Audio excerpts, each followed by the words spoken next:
A Deus. Evangelho de Marcos, capítulo 11. Evangelho de Marcos, capítulo 11, a partir do verso 12.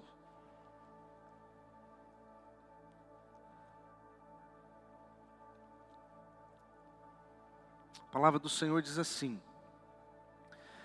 Na manhã seguinte, quando saíam de Betânia, Jesus teve fome. Viu que a certa distância havia uma figueira cheia de folhas e foi ver se encontraria ali figos. No entanto, só havia folhas, pois ainda não era tempo de dar frutos. Então Jesus disse à árvore: Nunca mais comam seu fruto.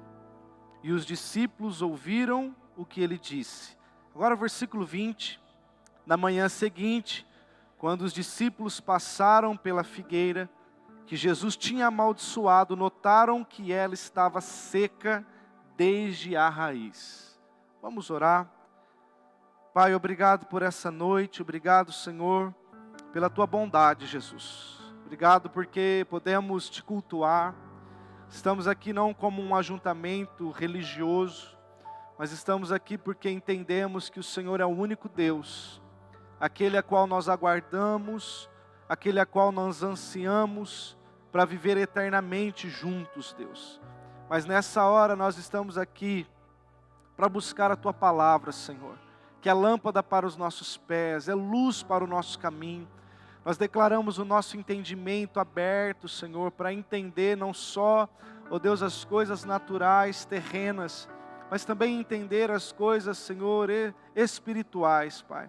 Por isso eu quero profetizar sobre a vida de cada um aqui, ó Deus, que se aquete, ó Deus, toda ansiedade, todo medo, que se aquete, Senhor, toda ira, que se aquete, Senhor, toda a voz da alma, os problemas, e também silenciamos toda e qualquer voz das trevas contra as nossas vidas. Declaramos os nossos ouvidos, Senhor, percebendo a tua movimentação, aquilo que o Senhor quer fazer. Nós te louvamos por aquilo que o Senhor fez pela manhã, obrigado, Senhor. Mas agora nós clamamos por uma unção dobrada, ó Deus, pelo um derramar novo, porque o Senhor é assim, um Deus de novidade de vida. Por isso nós nos inclinamos ao Senhor, em nome de Jesus. Amém. Queridos, quando olhamos para esse texto, nós vemos o nosso Senhor tendo uma experiência incrível com os seus discípulos.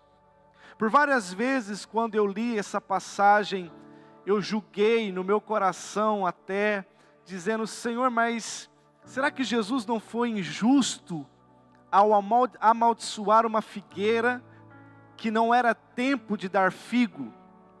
Jesus teve fome, ele se aproxima dessa árvore que dava figos, e não tendo figo, porque não era época de figo, ele amaldiçoou a figueira.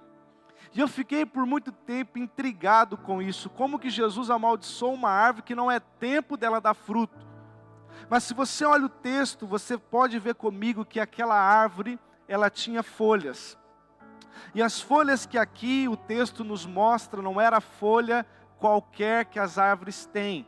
Na verdade, quando a Bíblia menciona que Jesus, tendo fome, foi até a figueira e não tendo fruto, vendo só as folhas, ali nós sabemos que aquelas folhas eram um sinal de que ela estava dando frutos. Então o problema aqui não foi porque ela não tinha fruto na época que não se dava fruto. O problema aqui, que Jesus inclusive amaldiçoa ela, foi porque ela apresentava que estava dando fruto, mas não era a época de fruto e nem fruto ela tinha. Ao ponto que quando Jesus libera a palavra, no dia seguinte, como lemos no versículo 20, no dia seguinte os discípulos olharam e viram que ela se secou. Ou seja, Jesus estava condenando aquela figueira porque ela estava vivendo de aparência. Ela estava mostrando algo que não era a sua realidade. Não tinha problema nenhum ela não ter figos. O que ela não poderia era dar folhas em um momento que não antecedia os frutos. E muitas vezes, queridos, nós precisamos estar atentos. Porque quando nos falta sinceridade, podemos correr alguns riscos na vida. E eu pergunto para você nessa noite, você é uma pessoa sincera? Responde aí para você mesmo. Você é uma pessoa sincera com Deus, com as pessoas, com o seu convívio, com a sociedade? Você é sincero? Seja sincero para responder se você é sincero, hein? Mas a grande pergunta de Deus para nós nesses dias é: será que em dias de tantas dificuldades, em dias onde nós temos visto a desigualdade, nós temos visto, né, a maldade crescente a cada dia mais, será que nos comportamos de uma forma correta no que diz respeito à nossa sinceridade? E Deus está de olho nisso, ao ponto que o ensinamento para os discípulos foi isso. E algo que me chama a atenção, que vivemos em um tempo, irmãos, de muita aparência. Temos que tomar cuidado. Até pela manhã eu disse isso, e os irmãos deram muita risada, né? Hoje a gente vive um tempo onde você não pode mais ler o livro pela capa. Porque às vezes a capa, ela não mais demonstra o que tem por dentro. Hoje, se existe muito cosméticos, né? Existe muitos puxa daqui, tira dali, acrescenta aqui, é ou não é? Aonde muda a vida da pessoa radicalmente. Até minha esposa brincou comigo, falou: amor, por que você não faz implante de cabelo? Eu olhei para ela, falei: beleza, gostei da ideia, né, irmão? Você está raliando tudo aqui. Ela falou: eu pago para você. Aí eu animei mais ainda. Quando eu olhei o preço e falei para ela, ela falou assim: eu te amo careca, amor. Vou viver com você careca para sempre. Porque tem isso hoje, irmãos. Não é errado pôr cabelo. Se eu tivesse dinheiro, eu colocaria o cabelo, né? Um implante, tirava daqui, nem se fosse da barba para pôr aqui, né? Ainda minha filha brinca: por que não me vira de cabeça para baixo, que eu tenho mais cabelo aqui do que aqui, né, irmãos? Mas eu não sou contra. Mas hoje, se nós não tomamos cuidado, as pessoas vivem por aparência. Até eu brinquei de manhã, né? As mulheres vivem de cintas. Sabe o que é as cintas, né? É injusto, irmãos, porque as mulheres põem a cinta e fica magrinha. Nós põe o cinto para a barriga encostar no cinto, né? Para debruçar no cinto. E se vive assim, quando você olha a aparência, mas quando você vai para frente do espelho, sem cinta, sem maquiagem, sem botox, sem nada do que você passa. Repito, não tem nada de errado. Faça para a glória de Deus, seja prudente, né? Tenha pudor, faça tudo com muita maestria e cuidado. Se cuide sim, não tem problema com isso. Mas a grande questão é que eu não posso levar para a minha vida interior, a minha vida espiritual, a falta de sinceridade. Mesmo que o mundo me empurre para isso. Hoje a gente tem a inteligência artificial, sim ou não? Você pega lá, você grava uma frase, você fala aquela frase, depois a inteligência artificial, com algumas falas que você colocou ali, com a sua voz, com a sua entonação, com o seu jeito, ela cria um texto com a sua voz. E hoje as redes sociais estão assim. Hoje você não consegue mais saber se é real, se é a pessoa mesmo que está dizendo, ou se fizeram uma fake daquilo, se a notícia é real, se ela não é real. Hoje o mundo está assim, irmãos, não dá mais para acreditar em tudo. Só que Deus, quando olhamos para as Escrituras, Deus não muda, Deus continua trabalhando e procurando pessoas que são sinceras.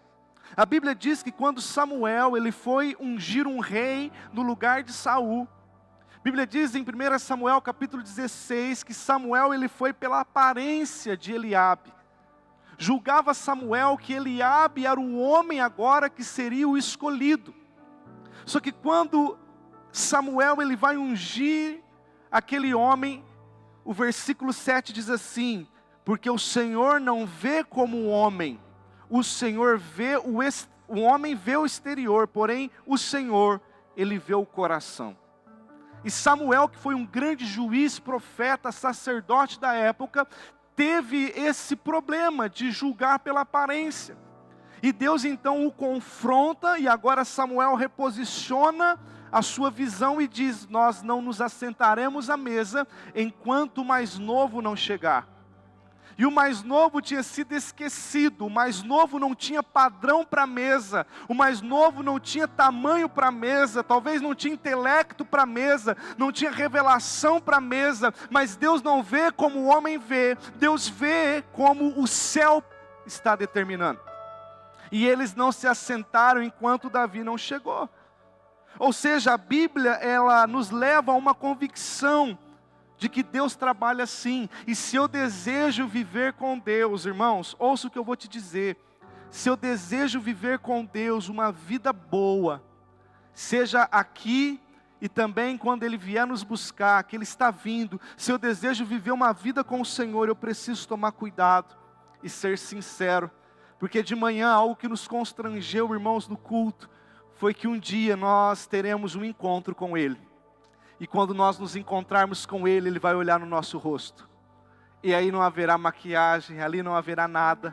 Ali haverá só você e Ele. E naquele dia, os olhos como chama de fogo, vai olhar dentro da tua alma. E você poderá ouvir do Senhor: vinde, amados do meu Pai, desfrute do gozo, ou apartai-vos de mim, porque eu não te conheço. Só que para isso acontecer, seja um, seja outro, depende de nós. E não só isso, algumas verdades sobre ter um coração sincero isso influencia o meu modo de se relacionar com Deus, sabia? A Bíblia diz em Hebreus capítulo 10, versículo 22, portanto, acheguemo-nos a Deus com um coração sincero. Se você tem dificuldade de ser sincero nos seus relacionamentos, ou seja, se você tem dificuldade de ser verdadeiro, se você tem dificuldade de expor aquilo que está acontecendo, porque sinceridade, ela precisa ser algo sincera nas nossas vidas. Se você tem dificuldade de ter esse relacionamento puro aqui, muito difícil será ter um relacionamento com Deus. Porque o texto está nos dizendo que Deus, nós podemos nos achegar diante de Deus com um coração sincero. E o que é o coração sincero? É um coração que não esconde nada. Não esconde seus pecados, não esconde suas fraquezas, não esconde as suas posições, não esconde o que ele é, não esconde o que ele tem, não esconde, não vive de aparências. Ele é aquilo que ele é diante de Deus e diante das pessoas. Como também, quando eu não sou sincero, eu entro em algumas zonas de risco, inclusive de morte. A Bíblia diz que Ananias e Safira, eles não foram sinceros ao entregar a sua oferta. E eu não vou tirar a oferta de novo, mas a Bíblia diz que quando eles venderam a sua propriedade, esconderam uma parte do Espírito Santo e trouxeram uma outra com alegria, deixaram ali no altar. Mas primeiro morre o homem, depois vem a mulher, morre também do mesmo jeito. Por quê? Porque eles não foram sinceros ao Senhor. Eu já disse isso aqui algumas vezes, queridos. Eu nunca vi na Bíblia alguém morrendo por não dar oferta. Mas eu vejo na Bíblia alguém morrendo por dar a oferta errada. E qual foi a forma errada que eles deram a oferta? Não foram sinceros. Ao ponto que lá na frente você vai ver Paulo dizendo: cada um contribua segundo o propósito do seu coração, não por tristeza ou por necessidade, porque Deus ama quem dá com, ou seja, que está sendo sincero naquilo que está fazendo.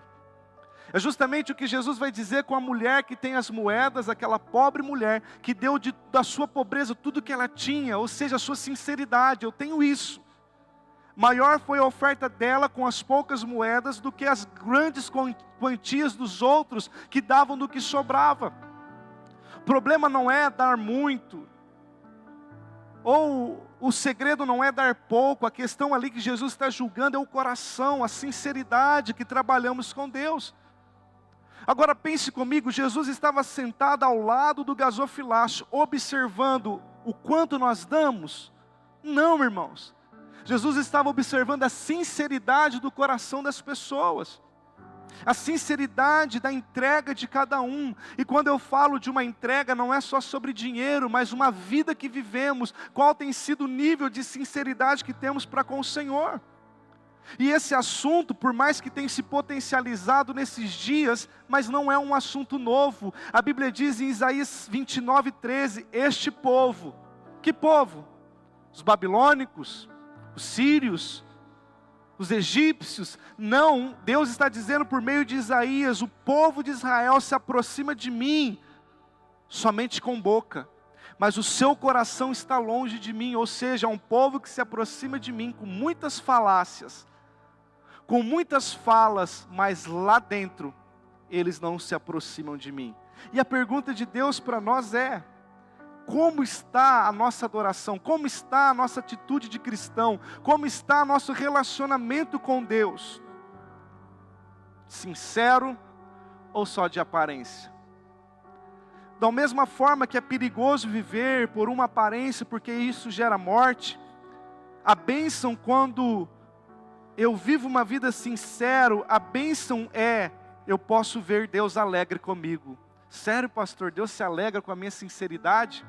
Olha o que a Bíblia diz, 1 Crônicas 29, da sinceridade Deus se agrada.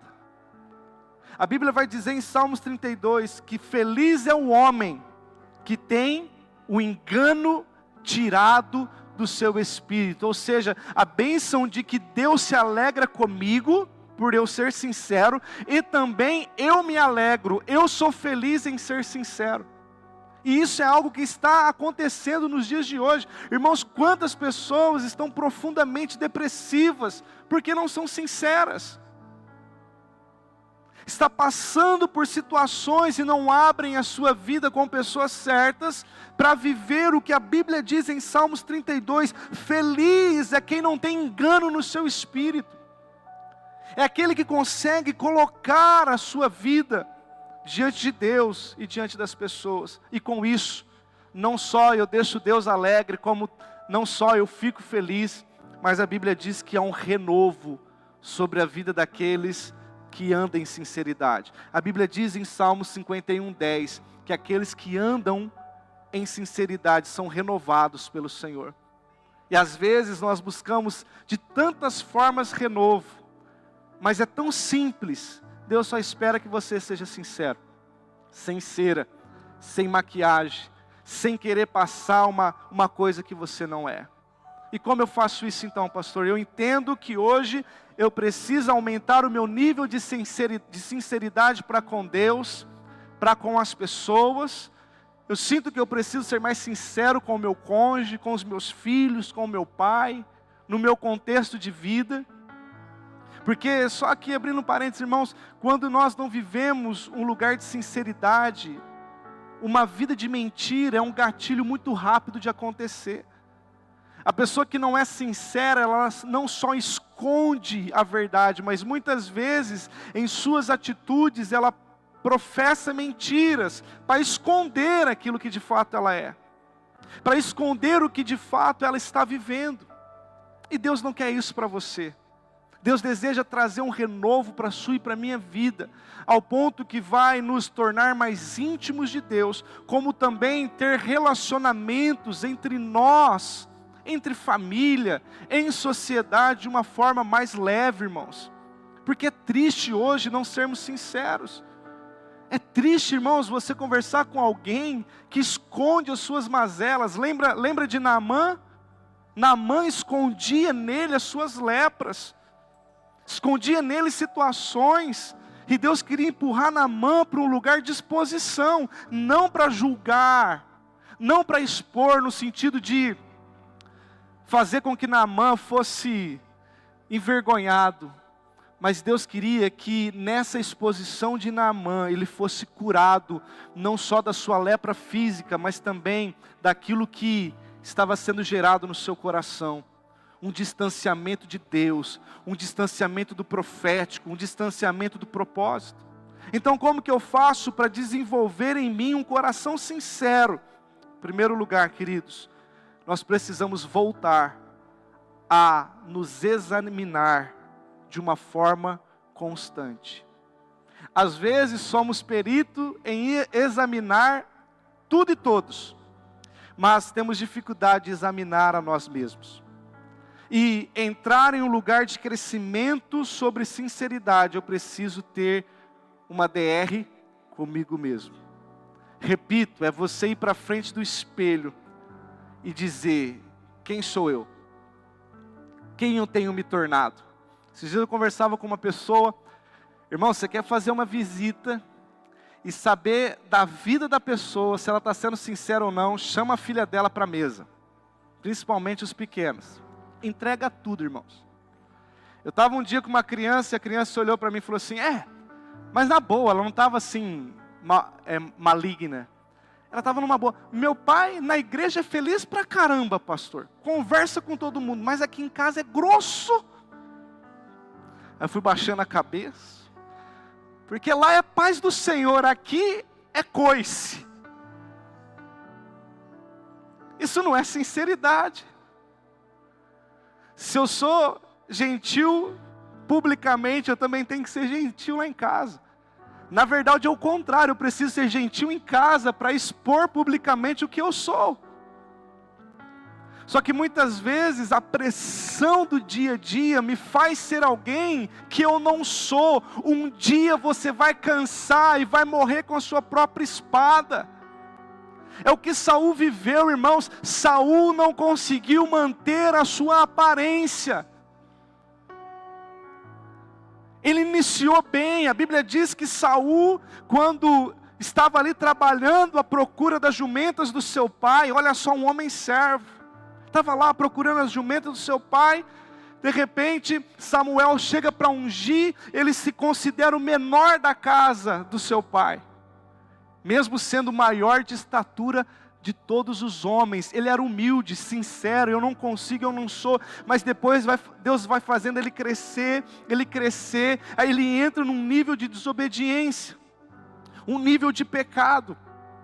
E aí quando ele precisa resolver a sua vida com Deus, com Israel, a primeira coisa que Saul faz não é pedir perdão, é dizer: pelo menos me honre diante dos anciãos. Ou seja, me faça ser alguém que eu não sou diante dos anciãos. Mesmo que eu pequei, toquei onde eu não deveria ter tocado, falei o que não deveria ter falado, mas diante dos anciãos eu preciso manter a minha pose. E a Bíblia diz que o final de Saul foi morrendo pela sua própria espada. Queridos, precisamos tomar cuidado com isso. Precisamos entrar em um lugar onde nós nos expomos a nós mesmos e dizemos: eu não sou assim. Eu não fui criada assim, Deus não quer isso de mim. As coisas do dia a dia não podem mudar a essência que eu carrego. Recentemente eu fui num lugar, e eu não vou falar o nome, está gravando, né? Mas eu fui num lugar, numa igreja, irmãos. Eu acho que eu já contei isso aqui. E eu estava num lugar, de repente eu cheguei assim, um lugar bonito, uma mesa posta, que nem Salomão acho que comeu naquela mesa. Coisa linda, irmãos. Até nome na toalhinha tinha do preletor, aquela coisa chique. Aí de repente a pastora responsável entrou, e o marido estava viajando, estava para Israel, e ela que recepcionou a gente. E de repente ela: não, porque o bispo, e o bispo, e o bispo. Irmãos, pensa num bispo. Aí o que eu pensei? Eu falei: gente, eu acho que o sobrenome dele é bispo. Porque a esposa dele fala bispo, hein, Buiu? É o bispo daqui, bispo dali. Eu falei: o sobrenome deve ser bispo, porque nome não pode ser, né? Eu falei: às vezes é o sobrenome, né? Chama de bispo. Aí de repente o pessoal chegou para tirar a gente do camarim para ir para o culto. E aí o pessoal: bispa, o culto já está rolando, vamos para dentro. Aí eu percebi que o bispo é o marido da bispa. E eu fiquei indignado. E eu cheguei em casa e falei para Fernando: o dia que você ficar me chamando de pastor no meio de todo mundo, eu vou dizer: antes de ser seu pastor, eu sou teu marido. E dentro de casa é meu amor, é meu bem, e na igreja também. Porque, irmãos, tem hora que eu não entendo. Parece que a esposa tem medo de chamar o marido de marido na frente da igreja, mas antes de ser pastor, ele é teu marido. E vice-versa, irmãos. Ontem mesmo eu fui num churrasco na casa de um irmão da igreja, eu fui de chinelo e boné. Pastor anda de chinelo. Você sabia que pastor anda de chinelo, irmãos?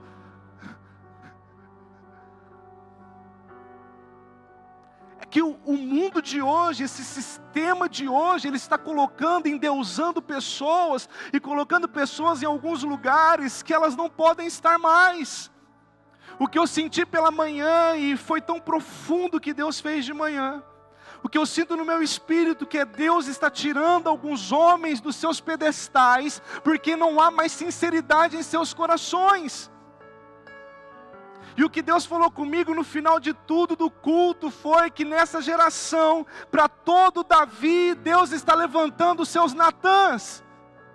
Porque Davi não foi sincero diante de Deus, Davi não foi para a guerra, Davi preferiu ficar ali no seu conforto, peca com a mulher de Urias, mata Urias e finge que está tudo bem. Mas de repente vem um Natã. Irmãos, como eu oro pelos Natãs dessa geração. Natã chega diante de Davi e diz: Davi, eu tenho um caos para te contar. Davi, com sua pompa de rei, soberano, sou o maior, sou o melhor, minha igreja é a maior da cidade. Meu Deus. As outras igrejas não é nada perto da minha, se não acontecer aqui primeiro, não acontece nas outras. Falando Davi, viu, irmão, não é hoje não, Davi lá. E aí o Natã começa: então é porque um homem tinha centenas de ovelhas. E aí o vizinho dele só tinha uma. E esse homem então foi lá e pegou a ovelha do vizinho. Davi se levanta no trono e fala: manda matar esse homem. Natã enche o peito profético e diz: assim te diz o Senhor, esse homem é você, Davi. Você tinha todas as mulheres, mas você pegou a mulher que não era sua. Só que graças a Deus, irmãos, que Davi caiu em si. Davi se despiu da sua capa, se despiu da sua vaidade, se despiu do seu pecado. E aí nós encontramos o Salmo 51, que Davi começa a dizer: sonda-me, ó Deus, vê se há em mim algum caminho mau. E ele começa então a trazer para a sua vida uma mudança de pensamento. E agora ele deixa de ter um coração de rei, para ter um coração segundo de Deus. Muitas vezes nós estamos lutando para ter o coração de rei, o coração do pastor, o do profeta, o coração do semideus, mas não. Deus deseja que você e eu tenhamos um coração quebrantado, parecido com o de Jesus. E só nos examinando, só nos autoavaliando, nós podemos ver que algumas coisas estão nos roubando do lugar da simplicidade, está nos roubando do lugar da dependência de Deus. Paulo vai dizer, e eu digo sempre isso na ceia, quando vamos tomar a ceia, Paulo diz: examine-se, pois, o homem a si mesmo. Ou seja, às vezes a gente irmãos, perita em examinar os outros, mas não nos examinamos. Se queremos crescer em sinceridade, precisamos crescer o nível de exame. E para todo Davi, Deus quer levantar um Natã. E se você precisa de um Natã na sua vida, ore. Porque são homens que tocam em você e dizem: você precisa mudar aqui, você precisa mudar ali. Quantas vezes eu desci do púlpito cheio de alegria, porque o culto foi maravilhoso, aquela bênção, aquele mover de Deus. E aí sempre chega um Natã: para que gritar tanto? Para que falar tanto errado desse jeito? Aí eu tenho um amigo que toda vez que o mover de Deus acontece, ele passa no meu ombro, bate e fala assim: não esquece que você é pó, e que um pouquinho de água você vira barro. Porque, irmãos, nós somos sujeitos a errarmos, a cairmos, mas nós precisamos blindar o nosso coração. Eu disse recentemente, eu estava na sala da minha esposa, que é do lado da minha, lá na igreja, e eu estava com meu celular, enquanto a gente estava resolvendo uns negócios, porque tem vezes que ela quer ficar resolvendo coisa em casa, eu falo: na igreja a gente fala de igreja, em casa eu quero falar do ser, dos nossos filhos, falar mal dos outros. Não, mal dos outros não, né, irmão? A gente quer ter uma vida em comunhão, em comunidade. Você vem com um assunto de igreja, irmãos. Às vezes você está lá na cama: mas fulano foi na igreja? Que fulano? Deixa fulano para outro dia. E aí nós estávamos em reunião lá, meu celular bipa. Facebook, uma mulher me cantando no Facebook, irmãos. Eu na hora peguei meu celular e falei, tá aqui, lê aí, ó. Na tua frente o horário, e eu não sei o teor da conversa. Só sei que tá querendo ficar quente. Ela pegou na hora o celular, começou a ler. Eu falei, eu não quero nem saber da conversa, e você responde o que você quiser. Aí depois eu só falei assim, mas e aí, a conversa era estranha? Ela só falou assim para mim, vocês conhecem minha esposa, né, irmãos? Você vigia, senão eu corto fora. Simples assim, irmãos. Falei, o quê? Não quero nem saber, irmãos. Falei, bloqueia, faz o que você quiser com esse celular. Porque se você não consegue se examinar, chame alguém que consegue. Alguém que consegue colocar o dedo na tua vida e dizer, para com isso. Vocês riem, né, irmãos? Mas é verdade. 3 coisas que derrubam o ser humano: dinheiro, fama, o sexo oposto. Se nós não tomarmos cuidado, essas 3 coisas podem nos roubar de Deus, nos empurrando para um lugar com falta de sinceridade. Seja sincero, se abra para Deus, fala, Deus, eu estou com um problema com isso. Senhor, eu me examinei, eu estou com um problema nessa área, eu preciso de ajuda. E justamente o segundo, na verdade o último ponto, para eu crescer em sinceridade, eu preciso ter uma vida de confissão verdadeira, sincera diante de Deus. Quando eu me examino e percebo que há em mim situações, eu preciso buscar a Deus e arrumar o mais rápido possível. O mais rápido possível eu preciso ser verdadeiro com Deus e com as pessoas. E nessa jornada eu tenho aprendido isso, irmãos. Se queremos o perdão, 1 João 1,9 vai dizer que eu confesso meus pecados para Deus e Ele me perdoa. Amém ou não? Se eu quero perdão, eu confesso a Deus e Ele me perdoa. Mas se eu quero cura naquela área, eu preciso confessar para alguém. Porque às vezes a gente vive num ciclo. Eu vivo pedindo perdão para Deus, mas não mudo. Vivo pedindo perdão para Deus, mas não venço aquilo. Porque existe um princípio na Bíblia que quando você confessa o seu pecado para alguém, esse alguém ora com você, você é curado da sua mazela. Então, se eu quero crescer em sinceridade, eu preciso pedir perdão para Deus do meu pecado, como também confessar para as pessoas. Claro que não é qualquer um que vai colocar o seu nome na rede de intercessão para orar pelo teu pecado, né? É para aqueles que de fato querem ver você crescendo em Deus. Aqueles que de fato querem ver você subindo diante do Senhor. Para esses você expõe a sua vida e essas pessoas te ajudam a chegar num lugar, a um lugar de mudança. Vocês lembram de Acã na Bíblia? A Bíblia diz que em Josué houve uma praga em Israel.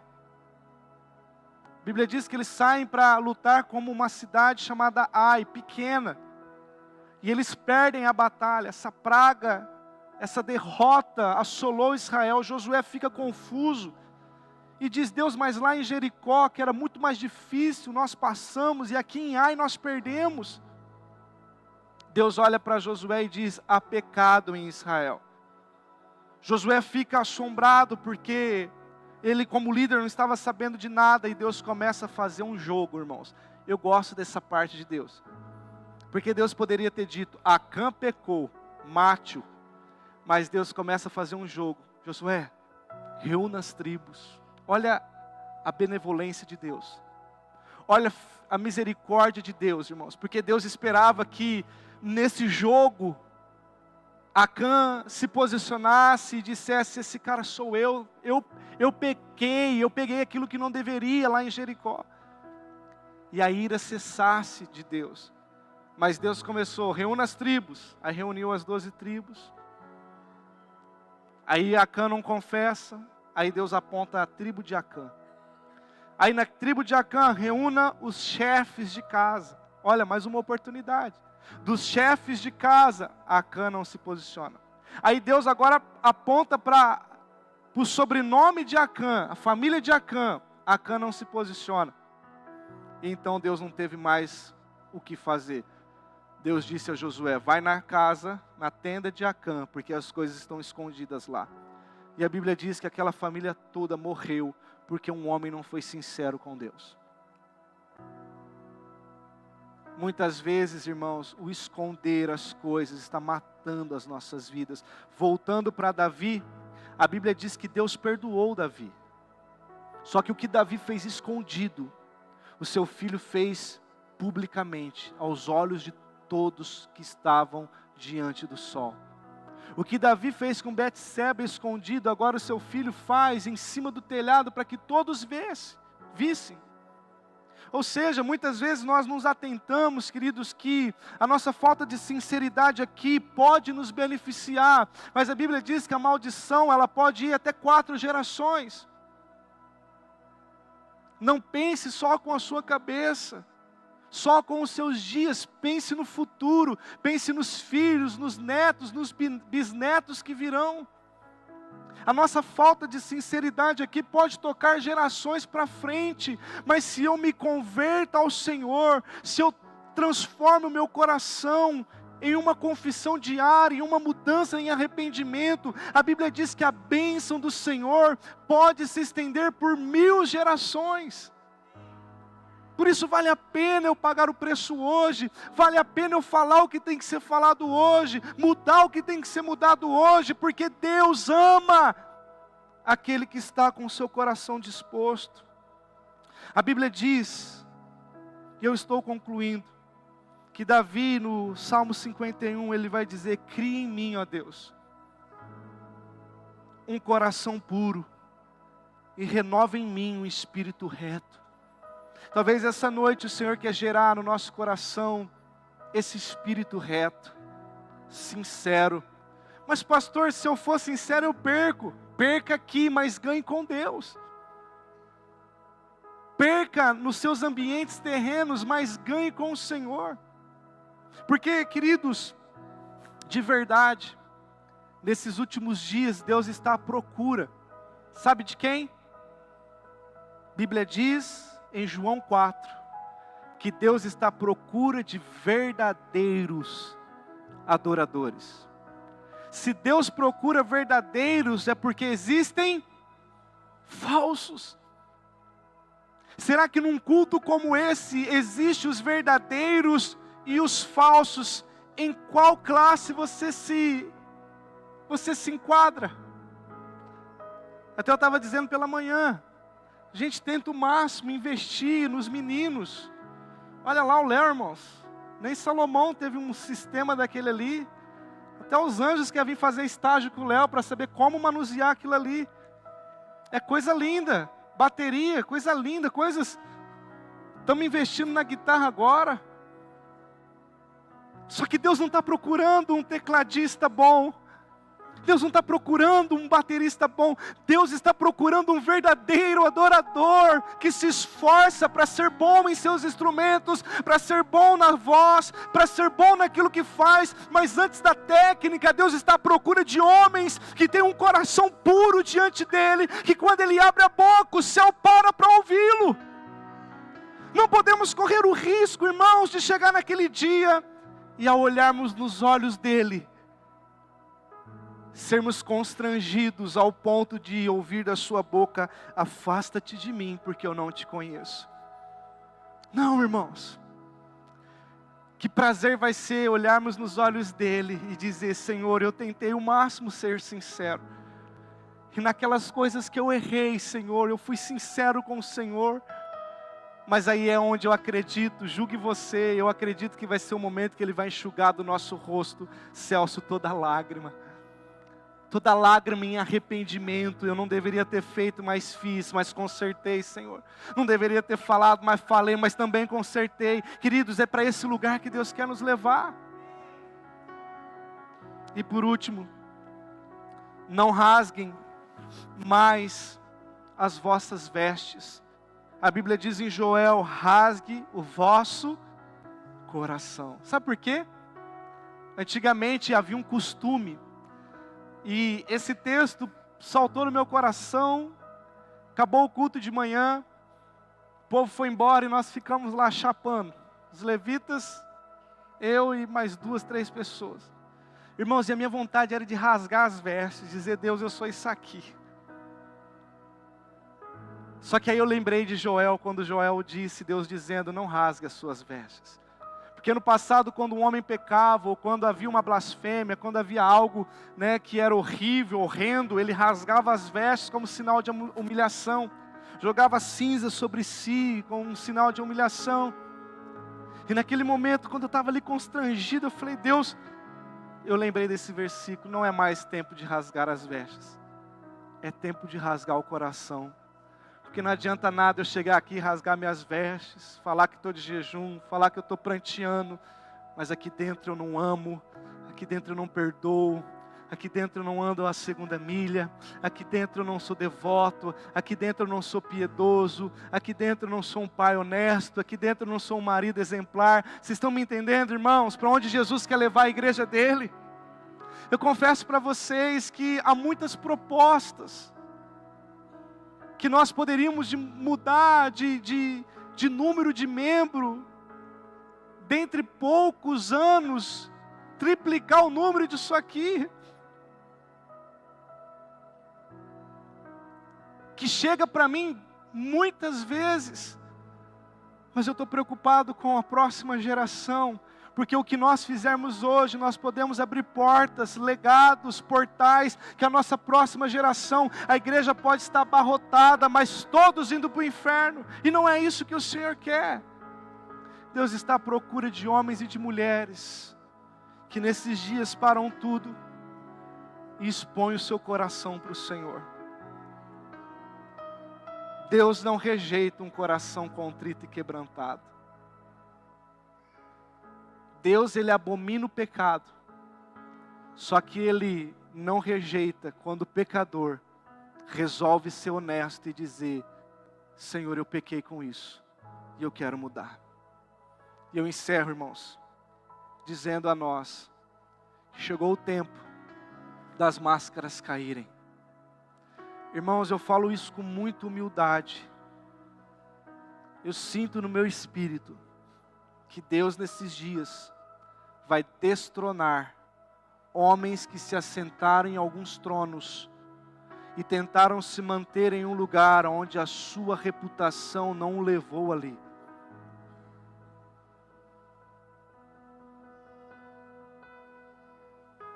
O Senhor, Ele deseja limpar a casa. Interessante que se você for olhar o texto, eu já falei que estava acabando, né, irmãos? Nunca acredite num pregador quando ele diz que está acabando. Mas o pessoal do louvor pode subir para parecer que está acabando, né? Mas se você olhar esse texto, irmãos, eu sinto tanta liberdade de Deus aqui, amém ou não? Mas se você olhar esse texto, entre Jesus amaldiçoar a figueira e até o versículo 20, abre aí comigo, Marcos 11.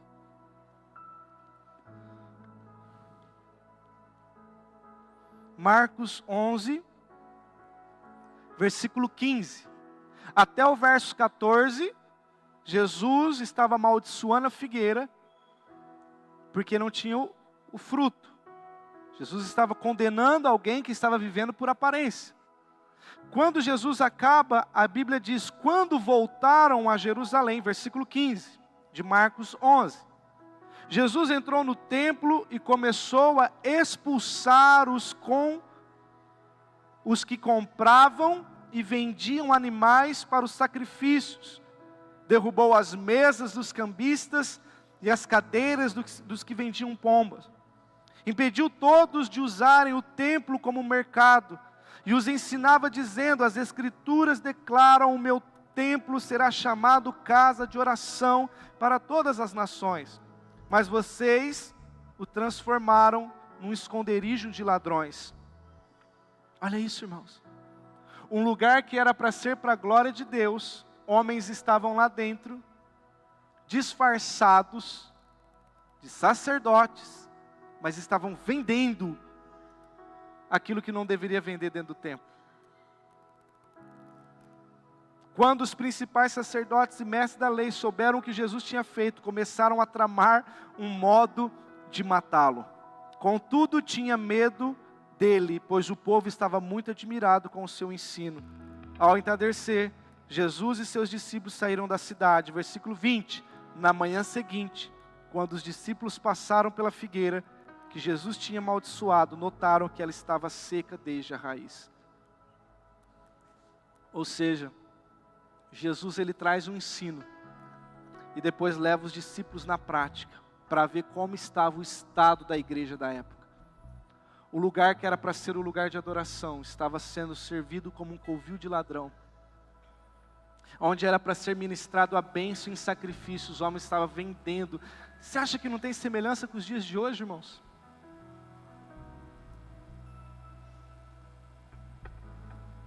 Será que nós, nos dias de hoje, não tem uma relação?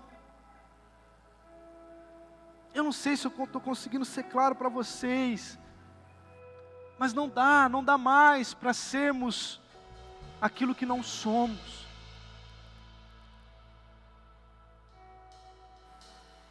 Jesus, ele vai virar a mesa. Se vocês me têm como um profeta nessa casa, eu sinto em dizer, está chegando um tempo em que Jesus virará a mesa nos templos dessa nação. E os que se dizem grandes, mas que estão rejeitando o sagrado para se manter em evidência, vão cair. Irmãos, não é um desejo do meu coração, mas é o que eu sinto no meu espírito. Porque aquilo que o homem semeia, ele vai colher. Está escrito, de Deus não se zomba. O que o homem semeia, ele vai colher. E a Bíblia diz que tentaram armar contra Jesus.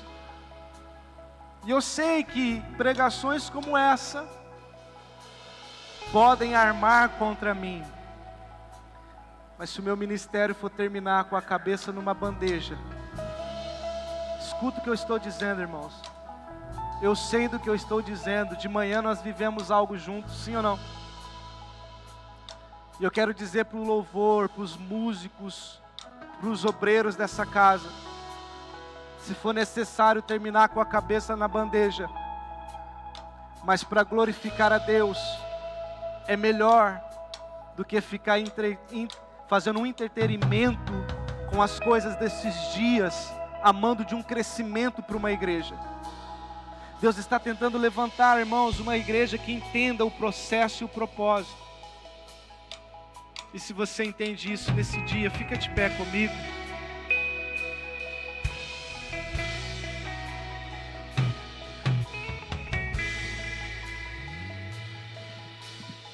As Escrituras diz: chorem os ministros. Sabe o que é isso? Chorem os ministros entre o alpendre e o altar. Voltem a entender a real situação que está o povo. Você é um ministro.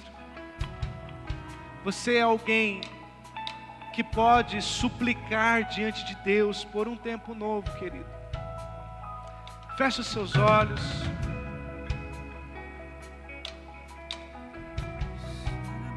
Que nessa noite você e eu possamos entrar nesse lugar. Seja sincero.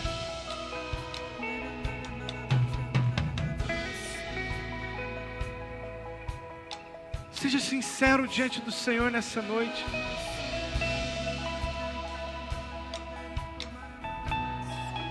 Seja corajoso, seja corajosa para quebrar um ciclo.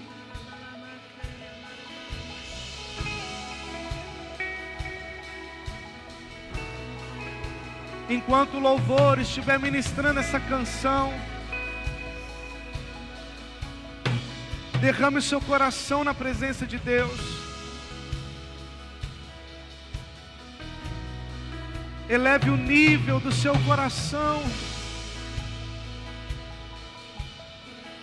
Eleve o nível da exposição de quem você é.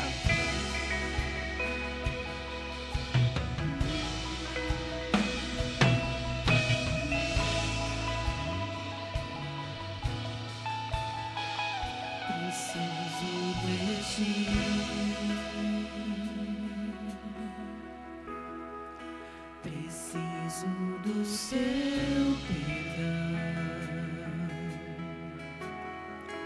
preciso de ti. Quebranta o meu coração,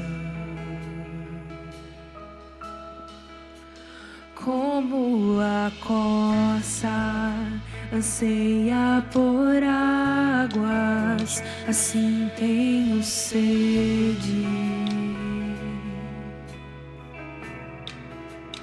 Como terra seca, assim é minha alma, preciso de ti.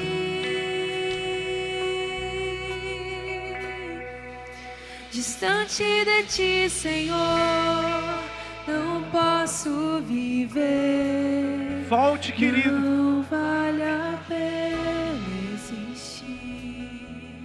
Adão, onde tu estás? Escutar o meu clamor, mas que o ar que eu respiro, preciso de ti.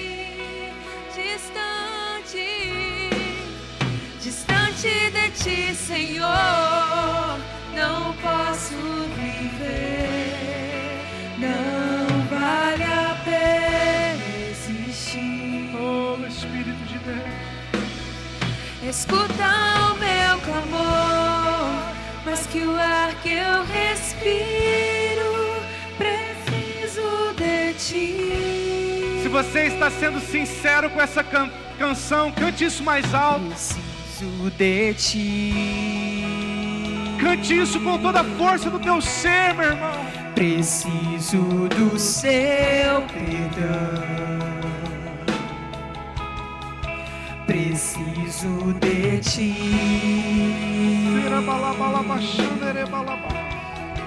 Quebranta o meu coração. Chorem os ministros. Como a corça. Arrependei-vos, pois está próximo o reino de Deus. Assim tenho sede.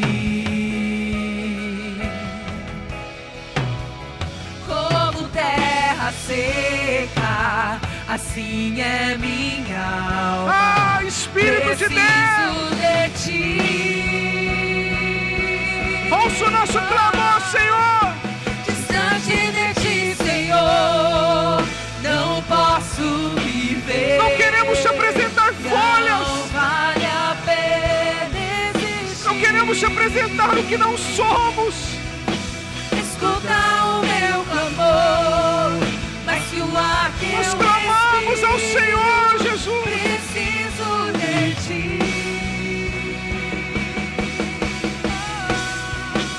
Distante de ti, Senhor, não posso viver. Não vale a pena existir. Escuta o meu clamor, mas que o ar que eu respiro, preciso de ti.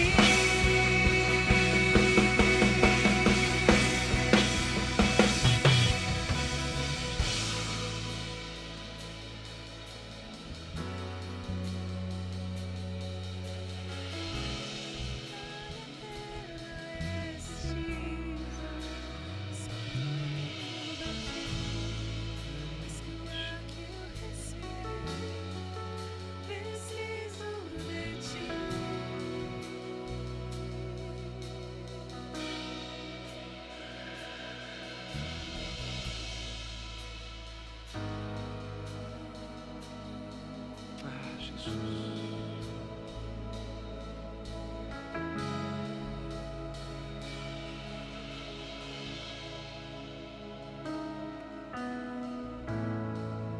Sim, Jesus. Sim, Senhor.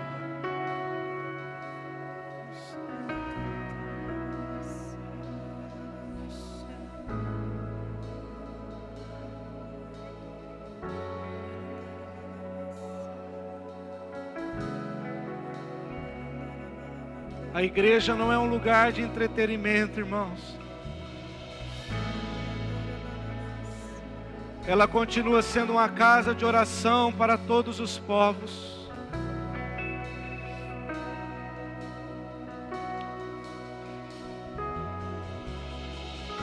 Quem tem ouvidos, ouça o que o Espírito diz nesses dias.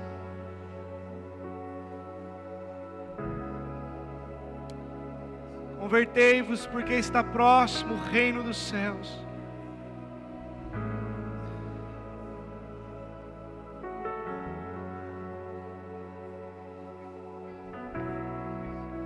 Ah, Jesus.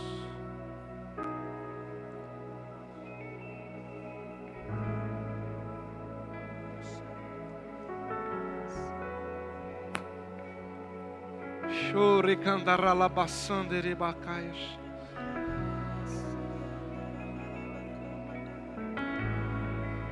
Senhor, me dá uma visão de anjos ministradores indo de um lado para o outro dentro deste salão.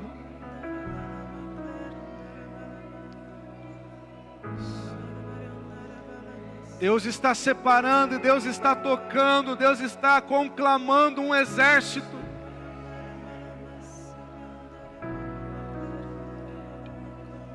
Mesmo que seja só 300, mas são verdadeiros. Não estão entregues aos seus desejos. Há um grande derramar nessa noite, ceifa de uma dupla honra do Senhor.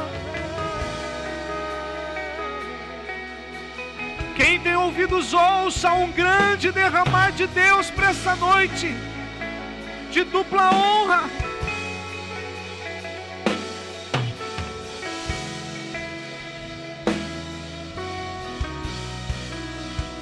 Permita com que o céu encontre o seu coração. Permita com que o céu encontre o seu coração nessa noite. Talvez você mesmo não sabe onde está o seu coração. E o Pai está te dizendo: coloque em minhas mãos o seu coração. Coloque em minhas mãos a sua vida, a sua história.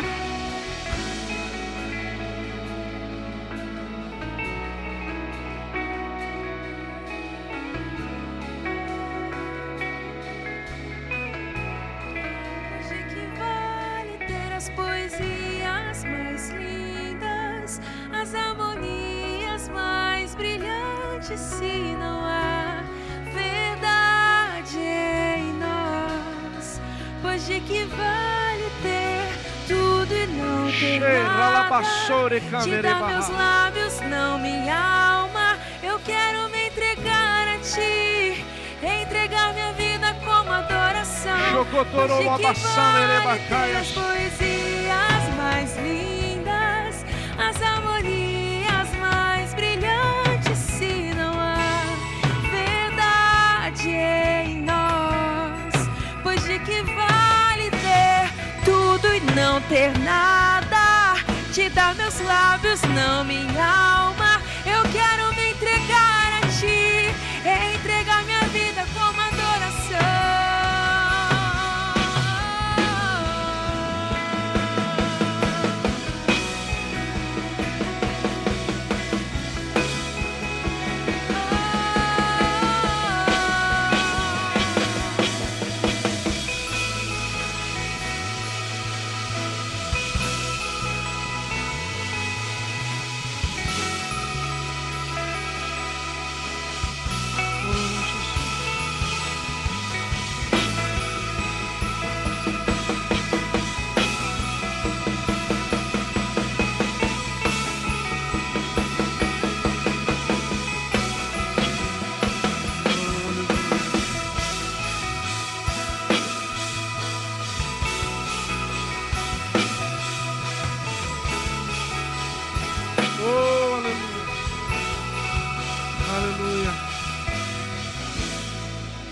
Daiane do Anderson tá aí?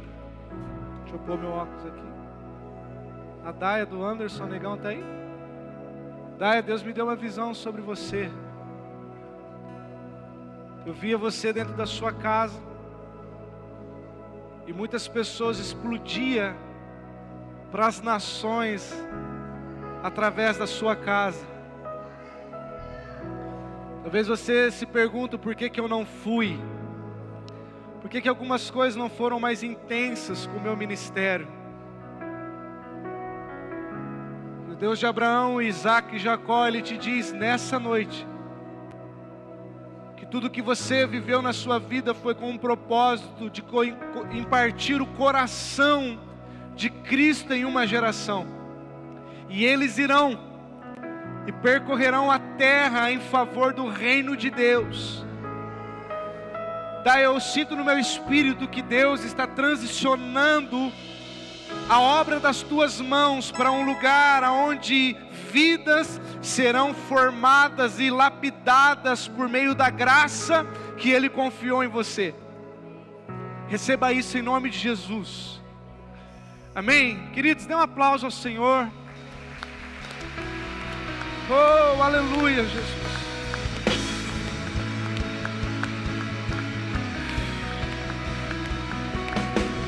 Ei.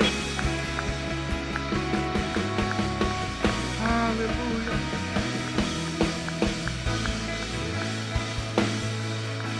Aleluia. Amém? Glória a Deus. Amém mesmo? Deus separou algumas pessoas nessa noite para ser uma voz profética para esse tempo. Meu irmão, você não sabe o que Deus está fazendo diante da sua sinceridade com o céu. Guarde o seu coração, porque quando Ele virar a mesa, você vai saber que Deus está colocando tudo em seus devidos lugares.